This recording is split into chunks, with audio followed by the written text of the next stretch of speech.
Quer mandar sugestão ou opinião sobre a nossa programação? Envie um e-mail para programação.tvsantacruz@redebahia.com.br. Bahia Meio-Dia. Oferecimento Cipolate é pra você. E Santa Casa de Itabuna.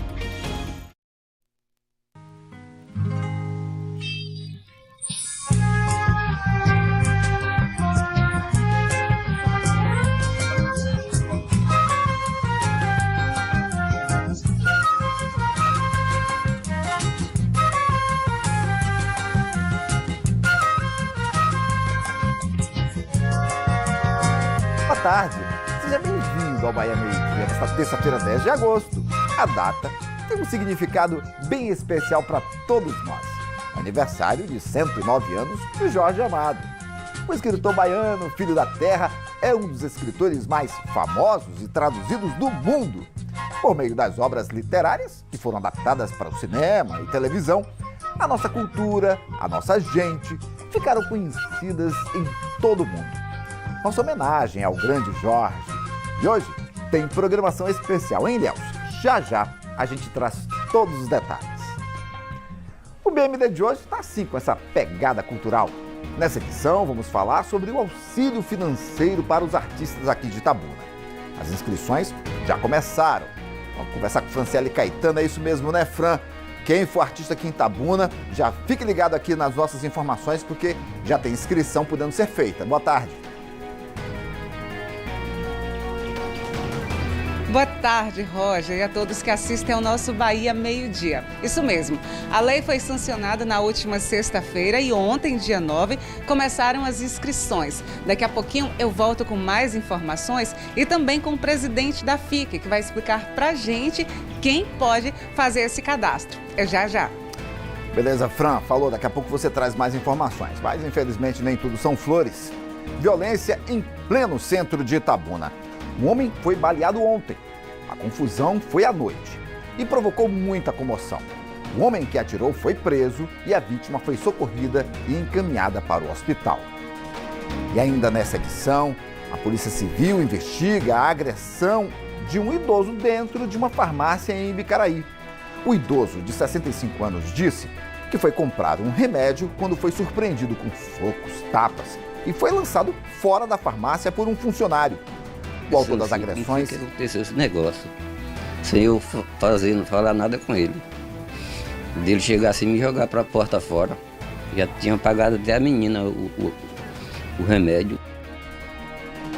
O autor das agressões já foi intimado. Já a reportagem completa e as atualizações desse caso absurdo para você. No extremo sul, bandidos estão aplicando golpes em locadoras de veículos. Assunto para Thaisa Moura. Boa tarde, Thaisa. Boa tarde para você também, Roger, todos que nos assistem. Pois é, só neste ano, pelo menos 6 diferentes locadoras de Porto Seguro e uma aqui em Eunápolis foi vítima desse tipo de golpe. As pessoas se apresentam como turistas, locam um carro com uma identidade, uma CNH falsa e acabam desaparecendo com esses carros. Mais detalhes desse golpe já, viu, Roger? Falado então, Thaisa. A gente também vai falar do cadastro de vendedores ambulantes que atuam no centro aqui de Itabuna. A prefeitura disse que quer traçar um perfil dos trabalhadores e dos produtos vendidos para organizar o comércio informal na região central. Você do sul e extremo sul da Bahia, estaremos juntos até quase 1 da tarde. Almoce com a gente e fique bem informado. Agora, 12h05, o BMD está começando.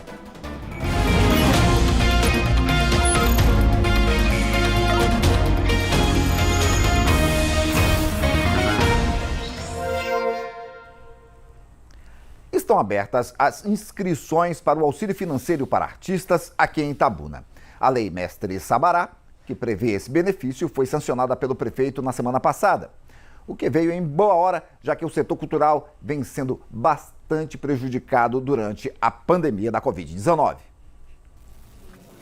Lilian Casas e Lula Palmeira vivem exclusivamente da música. Por causa da pandemia, eles e outros colegas já passaram por dificuldades financeiras. A gente tentou se reinventar através das lives. Dentro disso, a gente começou a perceber, de fato, como estavam os nossos colegas, que foi quando a gente começou a contactar amigos dos bastidores, a turma dos roads, das técnicas, né, amigos que são instrumentistas, que tocam bateria ou o que for. E a gente viu uma situação muito delicada. E graças a Deus, apesar de toda a dificuldade que nós temos, nós tivemos um olhar carinhoso de empresários aqui da cidade, da sociedade, que isso é muito importante, que abraçou, a própria FIC também, que abraçou e ajudou, né, os artistas da maneira como pôde. Enfim, foi muito difícil, está sendo ainda muito difícil. Nós sabemos que estamos numa pandemia, mas nós estamos nessa torcida de que as coisas realmente melhorem. São quase 2 anos os artistas parados, e quando eu falo dos artistas, falo toda uma cadeia que envolve essa categoria, né? Muito triste a gente ver colegas, amigos, né, que vivem exclusivamente da música, do teatro, da dança, ou qualquer que seja a sua cultura, dependendo de cestas básicas, dependendo até mesmo do próprio auxílio, porque o que a gente sabe fazer é vender sonhos, é cantar, é tocar, é atuar. E nesse momento tão difícil, a gente se encontra nessa situação. Nos meses de março e abril desse ano, nós já mostramos em nossos telejornais a situação de alguns artistas da cidade durante a pandemia.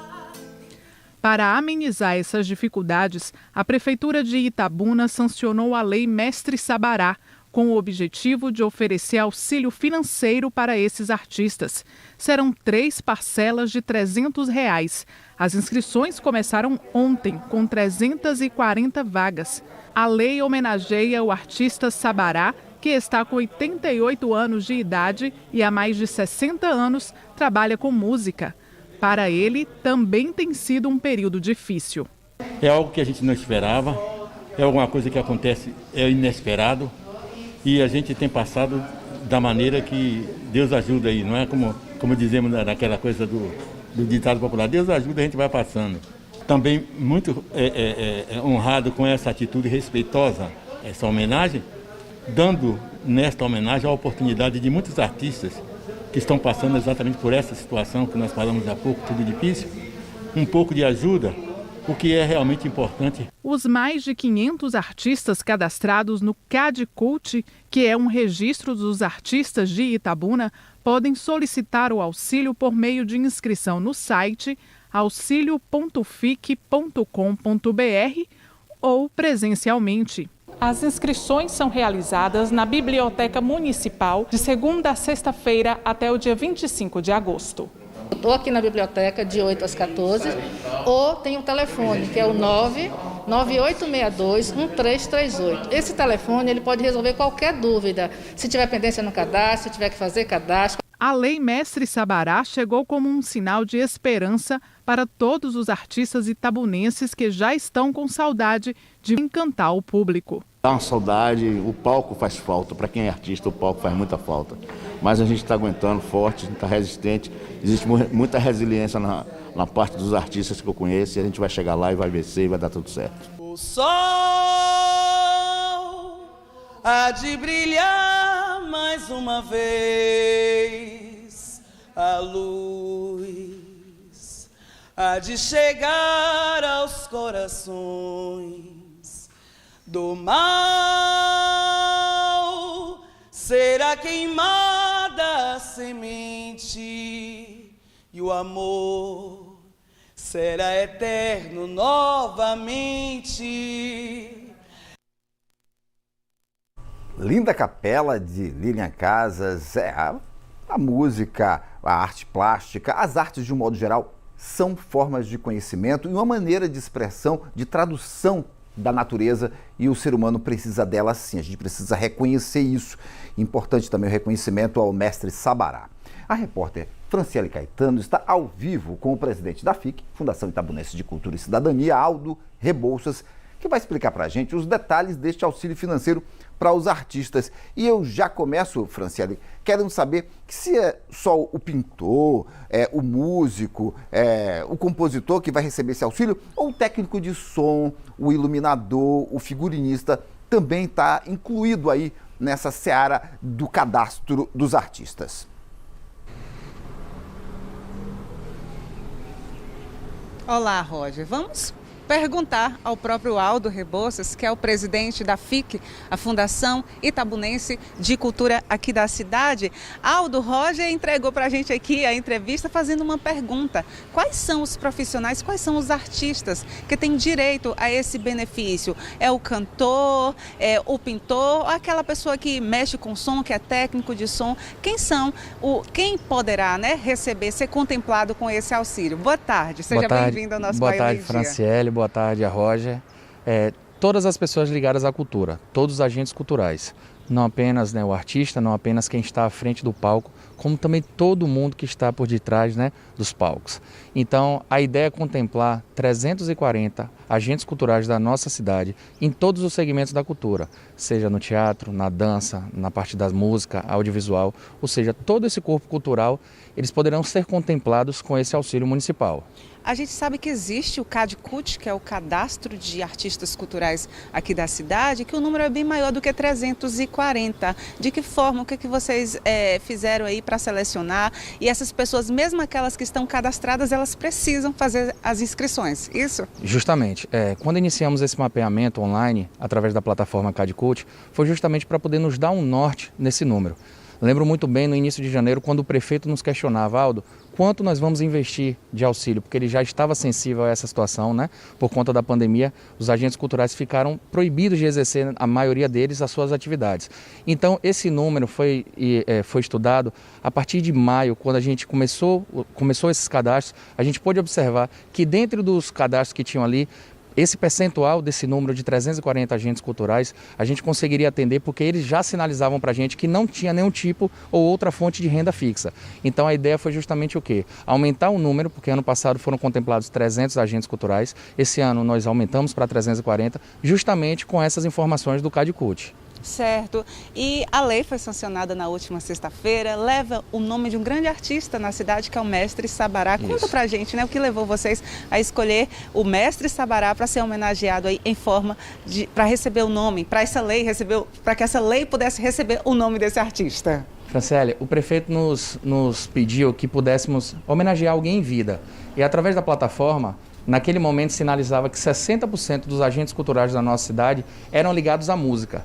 E dentre esse percentual desses 60%, a maior parte das pessoas ligadas à música eram justamente os músicos. Então o Sabará foi um grande músico, é um grande músico da nossa cidade que contribuiu para a formação de muitos outros agentes culturais. Então assim, nós fizemos o convite a ele, ele aceitou e graças a Deus teve uma repercussão muito positiva. Justamente é mais um avanço dessa gestão que tem sido inovadora e homenagear as pessoas em vida, nada mais justo também, né, Franciele? Isso, exatamente. Roger tem outra pergunta aqui pra gente. Pode falar, Roger. Vamos voltar para o cadastro, para o CADCUT, Franciele. Eu quero saber dele quais os critérios para a pessoa, se ainda é possível se cadastrar, se para poder estar cadastrado tem que estar inscrito no CADCUT, ou uma pessoa que por algum motivo não colocou o nome lá, se ela ainda há tempo de poder ser cadastrado, e qual o perfil de fato. Ele falou que pessoas que têm outra fonte de renda não vai ser contemplada. Então, qual é o perfil e o que precisa a pessoa preencher de critério para poder fazer parte desse cadastro?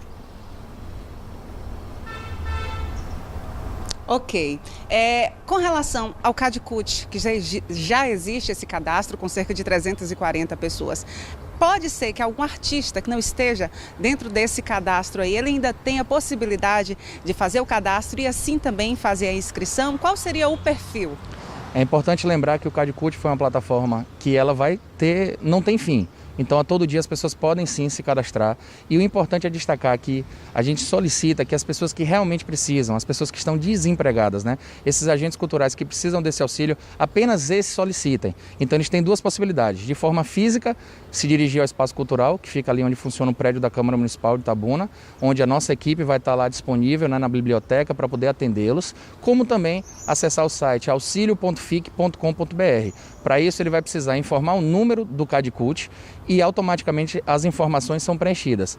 Ele vai adicionar lá as informações bancárias para que, caso ele seja selecionado, através da avaliação, né, de todas essas informações, porque existe um critério, nem todo mundo vai ser contemplado, porque existe uma avaliação a ser feita através de uma comissão que vai ser instituída para que se verifique toda essa documentação, porque a ideia é fazer realmente chegar esse recurso para quem está na ponta, para quem precisa. Então, através da plataforma, a gente consegue fazer essa triagem, que existe lá todo o levantamento que foi solicitado através do currículo cultural desses agentes culturais, onde eles colocam lá desde quando eles já realizam as atividades em Itabuna. É importante destacar que para ter essa garantia, né, para poder participar do auxílio, os agentes culturais eles têm que comprovar a atividade realizada na cidade de Itabuna há mais de 3 anos. Certo. E esse artista, ele começa a ser beneficiado a partir de quando e em quantas parcelas?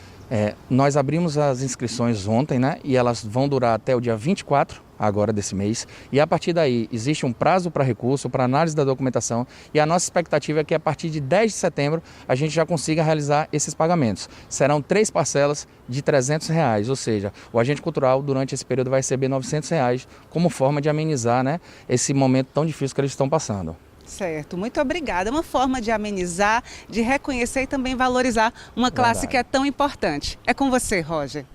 Muito boa notícia, Franciele. Muito obrigado, hein? Uma programação especial com apresentações culturais está sendo realizada em Ilhéus para comemorar os 109 anos de Jorge Amado. A repórter Isabela Freitas traz agora essas informações ao vivo para a gente. Boa tarde, Isabela. Tudo bom? Hoje, tudo bem, Roger? Muito boa tarde para você. Hoje é um dia especial, né? Dia 10, dia que Jorge Amado celebraria e completaria 109 anos. E essa data em memória, esse aniversário de Jorge Amado, está sendo celebrada de uma forma bem especial. Foi feito um circuito de manifestações culturais que começou desde as 9 da manhã, ali naquele espaço conhecido ali por ser o complexo de Jorge Amado, onde fica a casa de Jorge Amado, o teatro, a parte histórica de Ilhéus. Durante toda a manhã, com muita apresentação de capoeira, DJs e também contação de histórias. Quem passou por lá já pela manhã já pôde desfrutar um pouco dessa programação festiva e cultural. Está tendo uma exposição hoje pela manhã da artista ilhéense, a Jane Hilda Badaró, está acontecendo no Teatro Municipal. Essa exposição, a entrada é gratuita, quem passar por lá vai poder prestigiar, como também a Casa de Cultura Jorge Amado está aberta ao público, com exposição de acervos de livros do autor Jorge Amado, como também de outros escritores ilhéenses. E essas apresentações, tanto de DJ como roda de capoeira, ela segue durante a tarde, a partir das 4h30 da tarde, para quem vai para aquele fim de tarde maravilhoso ali naquele espaço próximo da catedral, do teatro, então vai poder prestigiar. E também no Museu da Capitania segue também com uma exposição lá, em homenagem a Jorge Amado, até às 5 da tarde, uma exposição da artista Manu Pessoa, homenageando o escritor, e finaliza essa programação às 6 da tarde com uma live promovida pela Academia de Letras de Ilhéus, abordando aí como tema a obra de Jorge Amado. Está disponível aí nas redes sociais da academia, lembrando a importância histórica e cultural de Jorge Amado para Ilhéus, que levou toda a história, a cultura, os personagens tradicionais de Ilhéus, não só para a região, para a Bahia, para o Brasil, mas para todo mundo, levando muita cultura e história da Bahia, não é isso, Roger? Isso mesmo, Isa. A gente sabe que Jorge Amado, ele que nasceu aqui em Itabuna, viu, gente? Nasceu aqui em Itabuna, viveu até a infância dele em Ilhéus, depois passou a juventude em Salvador. Quando estava com 18 anos, foi para o Rio de Janeiro, estudou Direito, foi deputado federal, foi caçado pela ditadura naquele período. E a gente conhece o Jorge Amado porque ele transformou o modo de vida de quem vive aqui no sul da Bahia, o modo de vida grapiúna, numa verdadeira cultura.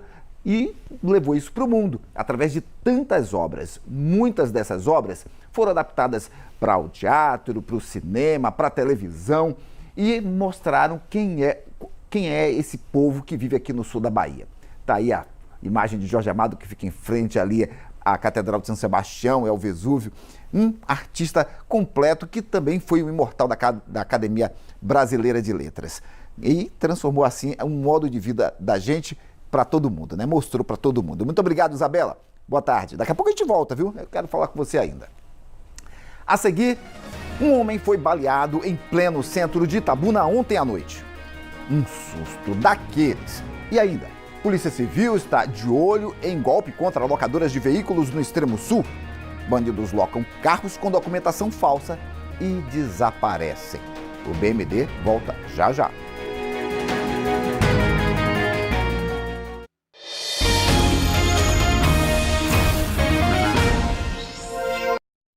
BMD de volta para falar de um susto e muita correria no centro de Itabuna. Um homem foi baleado nas proximidades da Praça Camaquã. Foi ontem à noite, depois de uma confusão entre dois homens. Olha, a gente está vendo aí, o homem está ali escorado, muita correria, a polícia passando, a procura. O homem que atirou, ele acabou sendo preso e hoje vai passar por uma audiência de custódia. A vítima foi socorrida e encaminhada para o hospital. Bem no centro da cidade, ali essa avenida mesmo, aí onde você está vendo os policiais passando, é a Cinquentenário. E a Praça Camaquã está bem no centro, lugar onde passam muitas pessoas. E ainda bem que não houve outros feridos. O homem baleado já foi medicado, já não está mais hospitalizado, mas o risco de um tiroteio num local como esse é que outras pessoas poderiam também ter sido feridas. A polícia vai investigar agora o que causou essa situação e o homem que baleou permanece preso. A gente fala agora do caso do idoso agredido dentro de uma farmácia em Ibicaraí. Você aí de casa, dê uma olhada nessas imagens comigo. Imagens muito chocantes. O homem chega na farmácia para fazer uma compra e ainda não se esclareceu o motivo, mas nenhum motivo justifica isso. O homem recebeu tapas, socos, foi empurrado e depois foi jogado para fora da farmácia. E, segundo o depoimento dessa pessoa que foi agredida, ele já tinha até pagado o produto que foi adquirir. Realmente uma situação chocante, lamentável, e a gente espera que realmente seja esclarecida. Vamos conferir mais detalhes na reportagem. O idoso é agredido pelo funcionário da farmácia com tapas e socos. Seu José, de 65 anos, foi agredido por diversas vezes até ser arrastado para fora do estabelecimento. Depois das agressões, seu José Arcanjo está assim, abalado emocionalmente. O curativo na mão é por causa do soro que recebeu. O idoso chegou a ser hospitalizado porque não conseguiu se alimentar durante todo o dia de ontem. Fico pensando assim, como foi que aconteceu esse negócio? Sem eu falar nada com ele.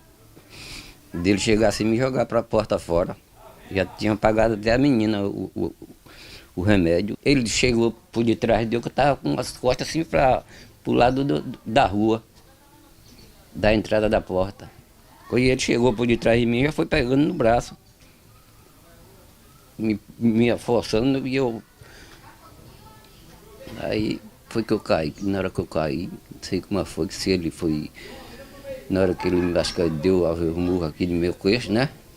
Que eu caí.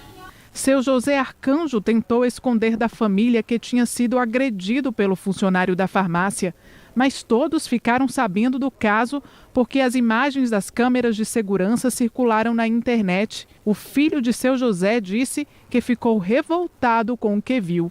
Eu perguntei primeiro o que meu pai tinha feito para ser agredido daquele jeito, porque nem com animal faz aquilo. Nem com cachorro. Ele simplesmente só foi na farmácia comprar um remédio que estava sentindo dor. Aí eu perguntei à menina se ele tinha falado alguma coisa com ela. Ela falou que não, que simplesmente ela deu boa noite, ele respondeu com bom dia e falou que estava precisando só do remédio, que estava sentindo dor. Ela falou que em momento algum ele desrespeitou ela e nem o agressor que fez isso. O idoso realizou o exame de corpo de delito e registrou queixa na delegacia. O que eu quero agora é que a justiça resolva isso, entendeu? Porque o que ele fez, ele não pode fazer com ninguém, entendeu?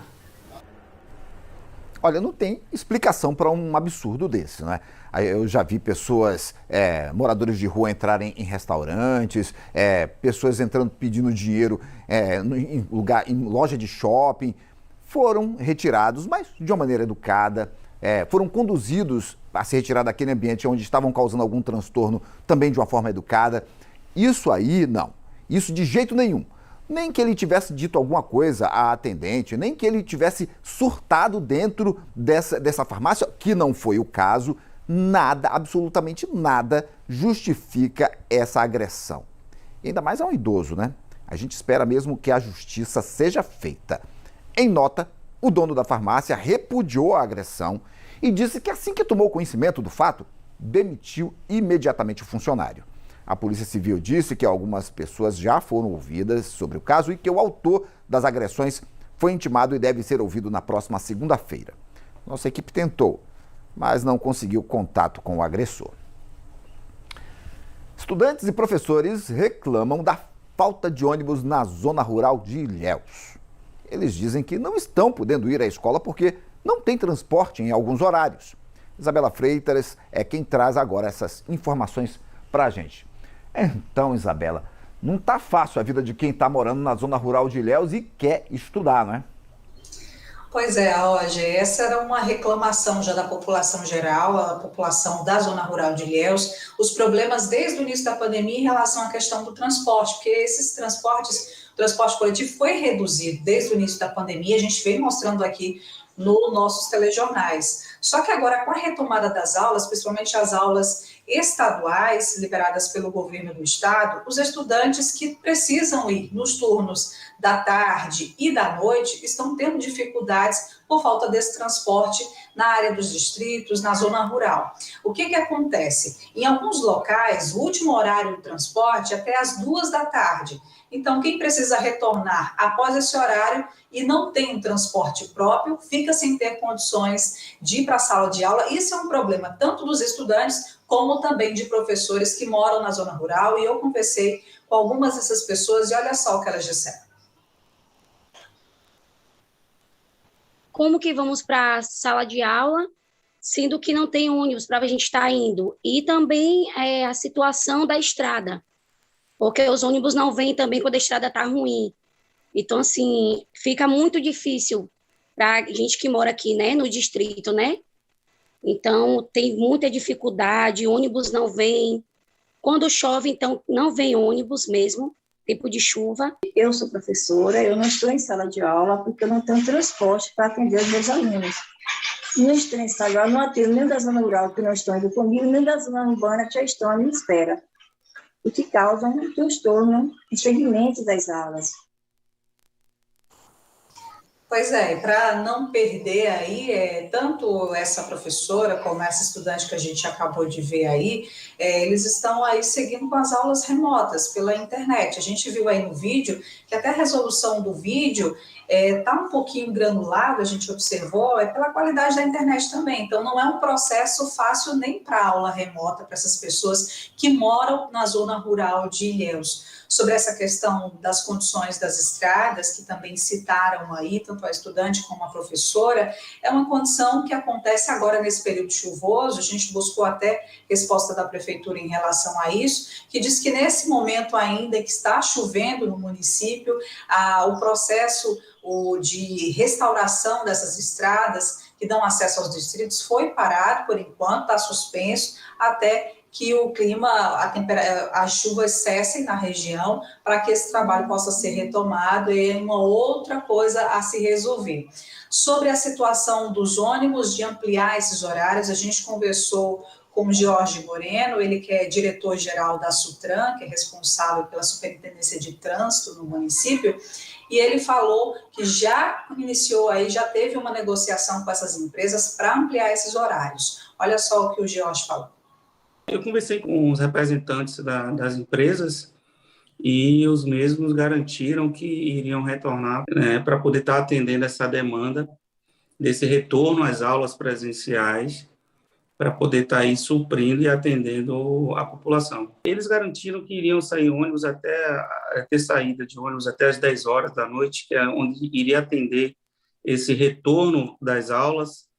E a gente vai estar acompanhando tanto com as equipes, né, assim como os relatórios disponibilizados também pelas empresas de horário de saída e de retorno dos ônibus. Vai ter, sim, essa frota para poder estar atendendo essa população e atender os estudantes que estão retornando para as suas casas nesses horários. Pois é, esse acordo foi firmado entre a Prefeitura e as empresas de ônibus ontem, com previsão já de retomada de ônibus até as 22 horas para os distritos a partir de ontem. E a gente segue aí acompanhando para saber se, de fato, isso está acontecendo, esses estudantes vão poder aí retornar às salas de aula, não é isso, Roger? E olha que esses moradores que mandaram o vídeo pra gente, Isabela, são do Couto, um distrito que está ali a 4 quilômetros do bairro Nossa Senhora da Vitória e a 10 quilômetros do centro da cidade. Imagina aqueles distritos que estão a 10, ou não, 20, 30 quilômetros de distância. Devem estar em situação mais difícil. E também, vamos convir, né? Não é nenhum sacrifício para as empresas adequar esses horários com o horário das aulas, porque o horário das aulas acaba sendo muito parecido com o horário comercial. 6h30, 7h30 da manhã, 11h30, 1h da tarde e também no final da tarde, início da noite. Quer dizer, não há nenhum sacrifício muito grande, ela vai apenas procurar se adequar aos horários, né?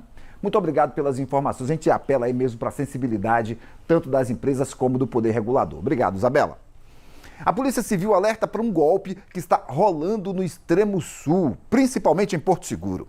Os golpistas alugam carros em locadoras, usando documentação falsa e simplesmente desaparecem com os carros.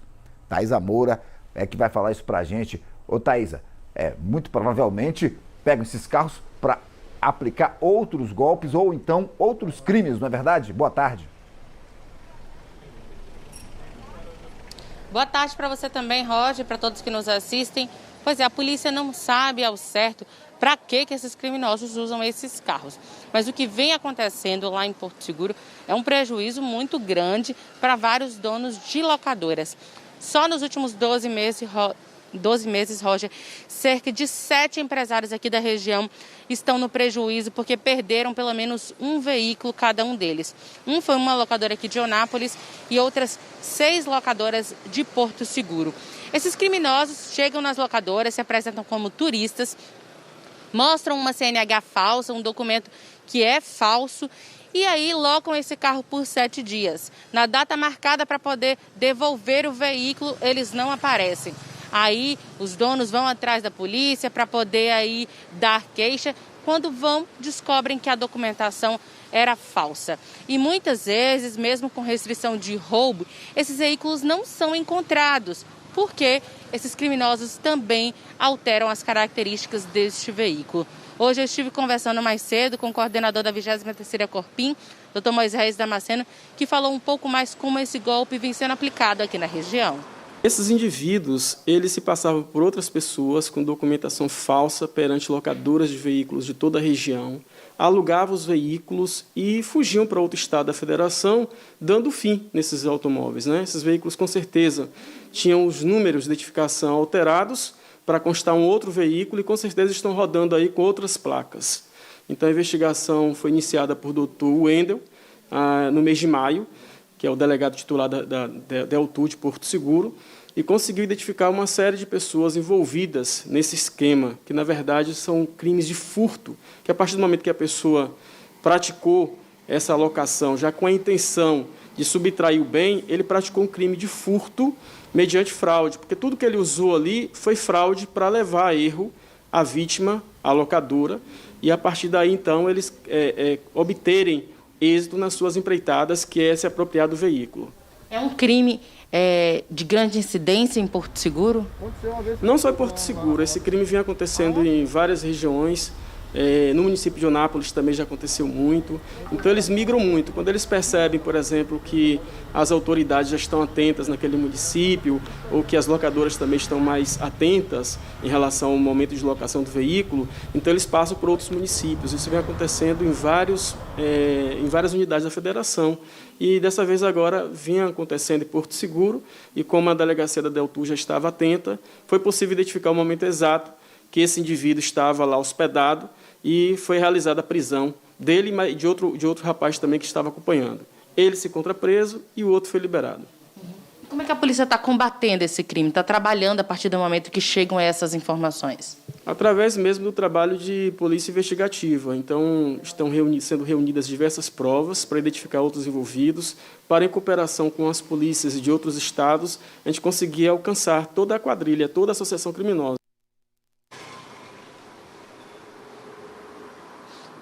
A pessoa que foi presa durante essa operação aí, Roger, chegou a dizer para a polícia em depoimento que cobrou aí R$1.000 para poder roubar esse carro aqui em Porto Seguro e levar ele para o estado de Minas Gerais. A polícia agora está em campo tentando aí fazer parceria com polícias de outros estados para tentar recuperar esses veículos furtados e também para poder tentar localizar os outros integrantes dessa quadrilha, que deve ser muito maior do que só esses dois. Afinal, alguém está comprando esses veículos, alguém está usando eles de forma indevida em outro lugar do país. As pessoas presas vão responder por falsidade ideológica e também por furto qualificado mediante fraude. E qual é a dica que a gente dá para os donos de locadoras, Roger, para poder evitar aí serem vítimas desse golpe? A principal dica dada pela polícia é em relação à verificação dessa documentação, né? É bom que essas locadoras elas consultem aí para poder saber se essa documentação ela é realmente original. É importante também ver se o cartão de crédito dado ali na hora do pagamento de caução pertence à mesma pessoa da identidade, além de outras seguranças, né, como aí usar o uso de câmeras para poder identificar as pessoas que estão fazendo tudo isso e denunciar o quanto antes, assim que desconfiarem de algo. É com você aí no estúdio, Roger. Thaís, aí como o delegado já disse que eles costumam migrar de uma região para outra, o pessoal aqui de Itabuna, você tem que abrir o olho, né? Dono de locadoras de outras cidades, de outras regiões aqui, tem que realmente abrir os olhos porque eles provavelmente já estão em outro lugar. Muito obrigado, Thaísa. Um homem foi preso em flagrante depois que a polícia encontrou na casa dele, em Aurelino Leal, uma Smart TV, um notebook e 7 aparelhos de celular novos. De acordo com a polícia, os objetos fazem parte da carga que foi saqueada da carreta de eletrônicos que caiu numa ribanceira no último domingo na BR-101 em Travessão, distrito de Camamu. A gente mostrou esse acidente ontem aqui no BMD. A carga estava avaliada em 12 milhões de reais. É aquela história, né? Tem gente que acha que porque tá ali, tem seguro, pode pegar. É roubo, é receptação no mínimo. E vamos se guiar por princípios, né, gente? O que não é seu e acabou. Na casa do homem também foi apreendida uma espingarda e cartuchos carregados. Ele está na delegacia e deve responder por posse de arma e receptação. A seguir, a gente fala de saúde. Agosto é considerado o mês de combate ao colesterol. Nós vamos conversar ao vivo com o médico cardiologista. Ele vai falar sobre a importância de prevenir e controlar o colesterol alto para evitar doenças do coração. Você vai ver também que ambulantes que atuam na região central aqui de Itabuna estão sendo cadastrados. Segundo a prefeitura, a ideia é traçar um perfil dos ambulantes e dos produtos comercializados para organizar o comércio informal no centro da cidade. Nós voltamos no instante.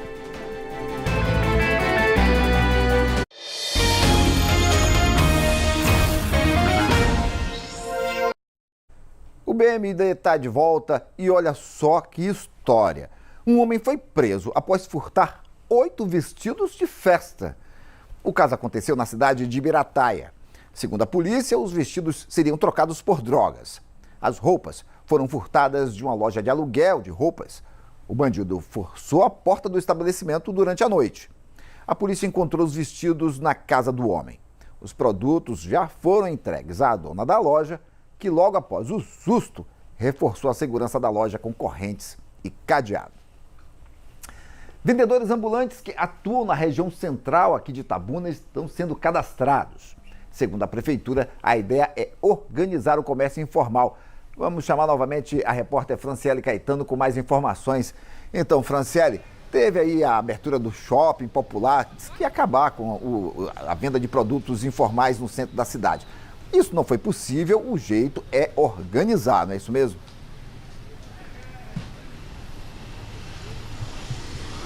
Isso mesmo, Roger. O cadastramento começou hoje, mas desde a semana passada que a Secretaria de Indústria e Comércio começou aí com essa ação. Eles passaram primeiro informando, entregaram informativo aí falando desse cadastro e dos documentos que seriam necessários e hoje eles iniciaram o cadastro. Segundo a Associação de Ambulantes aqui da cidade, durante a pandemia, ou seja, antes da pandemia, a cidade tinha mais ou menos 78 ambulantes, mas durante a pandemia esse número, Roger, saltou para 130. É mais ou menos o número de cadastrados que eles têm na associação.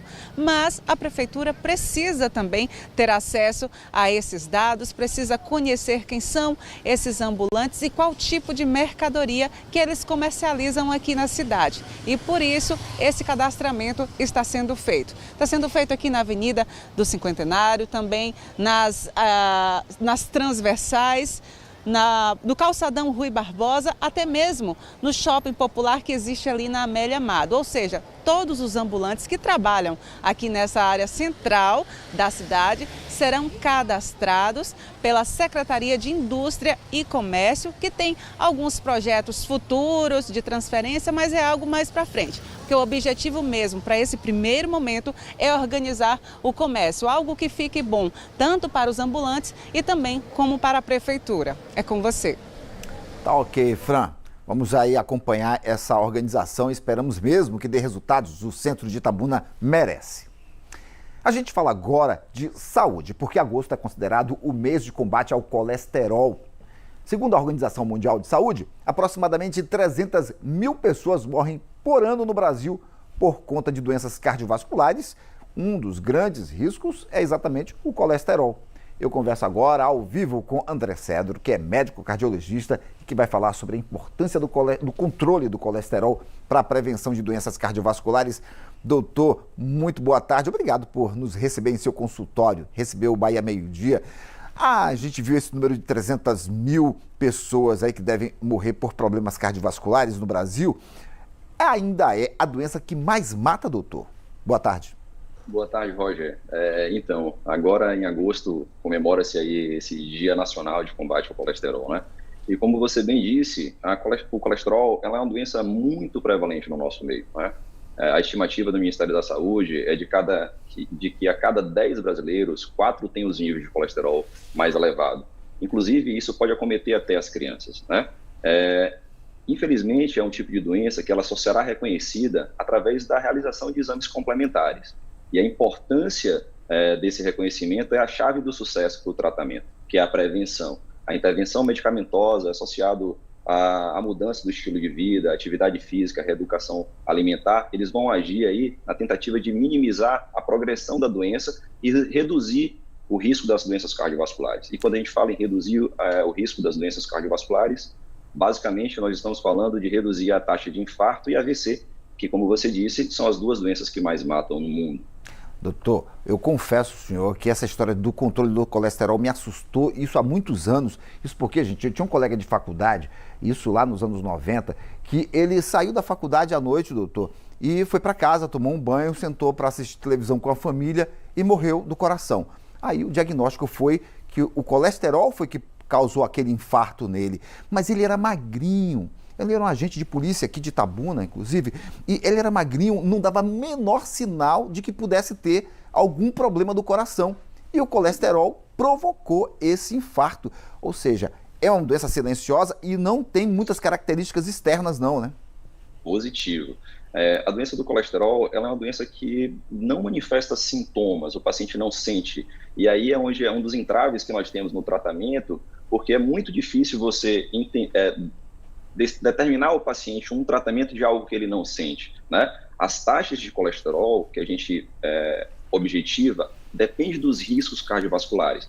Não é uma doença que o que determina é o que você come ou o que você deixa de fazer atividade física, e sim é uma doença genética. As determinações dos valores do colesterol se dão por questões genéticas. Em algum momento, o seu metabolismo não dá conta de metabolizar aquilo de maneira adequada e os níveis começam a subir. O principal substrato, né, para o AVC isquêmico e para o infarto é justamente o aumento desse número do colesterol, que são eles que irão formar as plaquinhas de gordura nos vasinhos, levando, se for no coração, ao infarto, se for na cabeça, ao AVC. Tem algum exame que a pessoa faça que indique alguma coisa? Tipo assim, a pressão começou a subir, ou algum exame? O senhor poderia dar aí essa informação para que a pessoa possa... Bom, a doença é silenciosa, não dá para adivinhar, mas dá para suspeitar?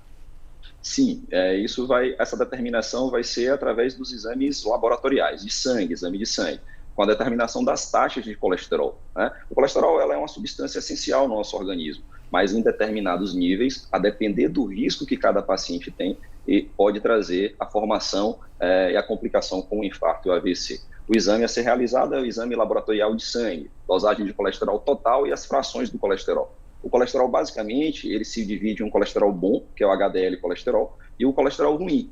E o colesterol que tem relação direta com a formação dessas plaquinhas é o colesterol ruim, o LDL colesterol. O senhor falou que não tem muita associação com o que a pessoa come ou deixa de comer, mas a gente já ouve muito falar que existem alimentos que são ricos no HDL ou no outro. Como é que é essa história? Na verdade, o que a gente come, ele não determina que você é portador da doença. É lógico que a pessoa que se alimenta de maneira mais adequada e a pessoa que realiza atividade física mais regular, os controles são melhores, as taxas elas tendem a melhorar. O exercício físico ajuda no aumento do colesterol bom e reduz o colesterol ruim. E os alimentos, existem alimentos que são mais ricos em gorduras saturadas e outros que nem tanto. O grande problema da alimentação são os alimentos que são ricos nesse tipo de gordura, né? E aí a gente vai ter diversos. O consumo de gorduras saturadas ele tem relação direta com a prevalência disso. A associação da doença do colesterol se dá também com outras doenças de risco cardiovascular, como a hipertensão, como o diabetes, no geral formando a síndrome metabólica que a gente chama, né? Que é um conjunto de doenças que pode trazer aumento desse risco cardiovascular. Eu estou muito grato pelas informações, com certeza são informações riquíssimas e que deixou o nosso público muito satisfeito. Muito obrigado. Muito obrigado. Uma boa tarde. Boa tarde. Mais de 900 mil pessoas na Bahia vivem com insegurança alimentar grave. Isso quer dizer que falta alimento na casa de quase 1 milhão de pessoas no estado. Muitas dessas pessoas contam apenas com a solidariedade para matar a fome. É o caso de Cristina, moradora de Nova Constituinte. Quem conta essa história de dificuldade e de amor ao próximo é Andréa Silva. Essa é uma história da vida real, com enredo que já vimos em outras ocasiões. Mas cada roteiro tem sua originalidade. E esse começa com um vídeo marcante. Esse colchão peguei no lixo ali, aquele pedaço. Para! E esse pedaço aqui, aí, tá vendo? Minha bênção, agradeço até a Deus. A gravação com o celular foi feita por Aldineia, uma dona de casa do bairro de Vista Alegre, periferia de Salvador. Foi dela também a iniciativa de dividir com os amigos e até com pessoas desconhecidas a condição de extrema pobreza de uma família que vive na vizinhança. Ela fica na minha porta pedindo ajuda às pessoas que passam e eu venho ajudando, há 6 anos venho contribuindo. E ela vivia te convidando para vir conhecer a casa dela? Há 1 mês e meio ela vem me convidando, que disse que caiu o barraco e aí eu fiquei alguns dias sem vir, no dia que eu resolvi vir eu não dormi. Dona Cristina, né? Tudo bom, dona Cristina? Tudo bom. Cristina nasceu em Terra Nova, no Recôncavo Baiano, numa família pobre, de pai e mãe trabalhadores da zona rural. Não frequentou a escola, por isso não sabe ler nem escrever e nunca teve um emprego formal. Ela já morou na rua. Passou um período pagando aluguel com dinheiro de reciclagem e outros pequenos serviços. Mas veio a pandemia e tudo ficou mais difícil. A família passou a ocupar este barraco improvisado, num matagal, no bairro de Nova Constituinte. Aqui falta praticamente tudo que um menino de 6 anos precisa ter. Mas nunca faltou nele o sorriso no rosto e o afago de uma mãe amorosa, que não se intimida para proteger a família. Meus filhos são minha vida. Se eu estivesse sozinha, eu podia passar o que fosse. Mas por eles aqui, tinha dia que eu tinha que cozinhar mamão verde para dar ele para ele não. Ou senão eu dava chá de vacideira para ele dormir. Para ele dormir, porque pedia um pão, pedia uma bolacha e não tinha. Aí essa abençoada aí matou a fome de meus filhos. Com 2 filhos em idade escolar, Cristina tem cadastro no Bolsa Família. Mas recentemente perdeu os documentos numa enxurrada que quase derruba o barraco.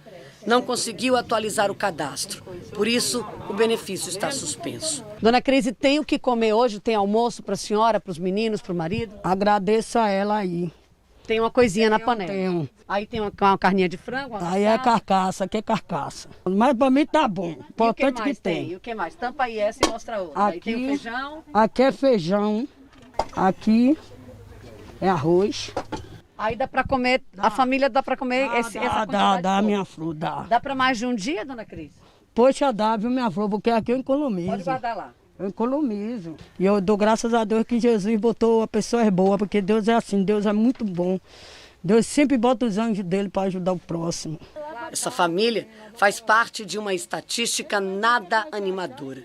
Segundo dados do último censo do IBGE, 4 em cada 10 moradores da Bahia têm renda per capita menor que R$ 428. Nesta mesma estatística, pouco mais de 1 em cada 10 tem renda abaixo de 150. Entre 2017 e 2018, famílias em 612 mil domicílios na Bahia enfrentavam a insegurança alimentar moderada. Em 310 mil domicílios, a insegurança alimentar era grave.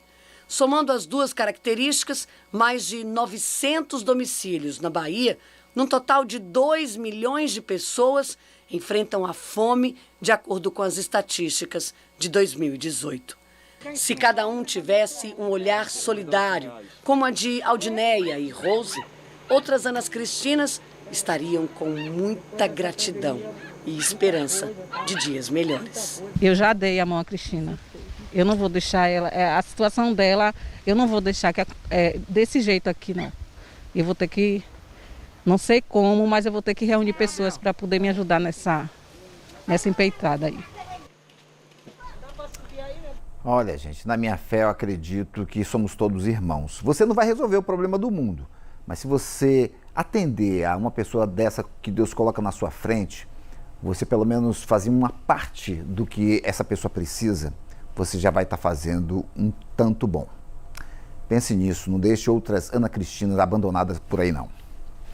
Agora tem oportunidade de emprego aqui no Bahia Meio Dia. Esse é o lado social da gente, a gente tem esse compromisso. As vagas oferecidas hoje estão no Cine Bahia. Confira comigo e é para Itabuna, uma vaga para técnico em segurança do trabalho. Aliás, isso aqui é segurança do trabalho, exatamente. A pessoa tem que ter curso na área e experiência de 6 meses. E outro requisito importante, precisa morar em Itabuna.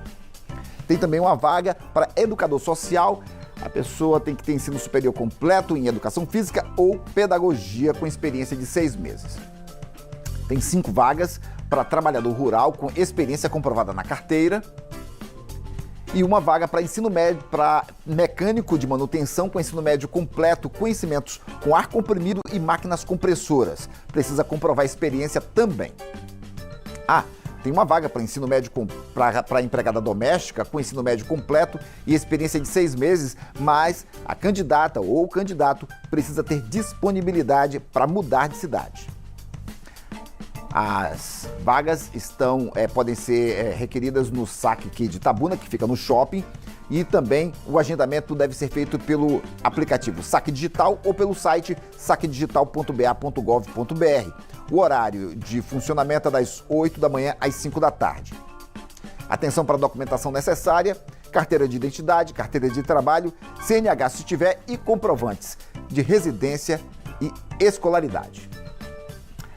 Olha, hoje, hoje tem Isaquias Queiroz que está de volta ao Brasil. Ele chegou ontem à noite em São Paulo e foi recebido por fãs e familiares no aeroporto com cartazes e mensagens de apoio. Depois de cumprir a agenda do Comitê Olímpico do Brasil, Isaquias vai tirar férias no México. Mais informações no GE. Muito obrigado pela sua companhia. A gente se vê amanhã, nesse mesmo horário.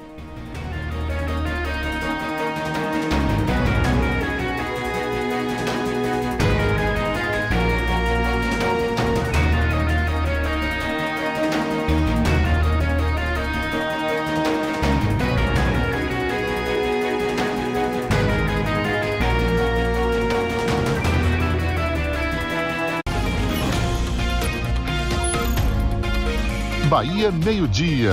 Oferecimento Cipolate é pra você. E Santa Casa de Itabuna.